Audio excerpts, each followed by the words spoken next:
Поранешните антикорупционери преспале дел од мандатот и заборавиле на преку 20 на функционери да им поднесат прекршочни за непријавување на имотот по нивното назначување. Новиот состав, предводен од поранешната ревизорка Татјана Димитровска, на денешната седница запре преку 20 на постапки против поранешни членови на управни и надзорни одбори кои прекршокот што го направиле им застарал. Речиси сите предмети се од 2021 и 2022. Прекршочната постапка не може да се поведе ниту да се води ако поминат 2 години од денот кога е сторен прекршокот. Оваа одредба се применува во овој случај, поради што се изминати повеќе од 2 години од денот кога е сторен прекршокот, не е поведена прекршочна постапка, настапена е застареност на прекршочното дело. Оваа констатација не се преземе понатамошни действија од ДКСК, а имајќи во предвид дека од денот на сторување на прекршокот се изминати 2 години, констатирам дека е настаната застареност за поведување на понатамошна прекршочна постапка. Во конкретен случај настаната застареност за поведување и водење на прекршочна постапка. Предлагам предлог одлука да се запира постапката.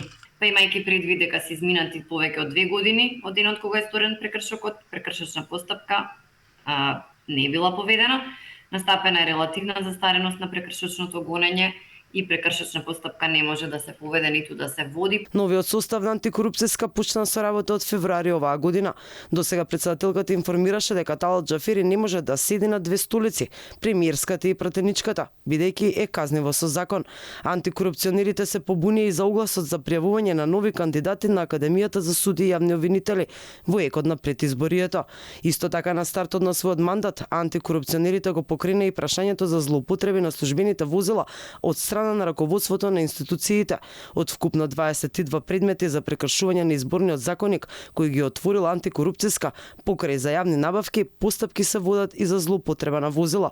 На 1000 институции не го испочитувале изборниот законник и не доставиле податоци за службени возила до ДКСК. Стариот состав на чело со Билјана Ивановска честопати критикуваше дека надлежните институции не соработуваат и затоа нема резултати во борбата со корупцијата. Првиот човек на организиран криминал Абази јавно откажа соработка со комисијата, бидејќи според него антикорупцијска поднесувала празни иницијативи до обвинителството.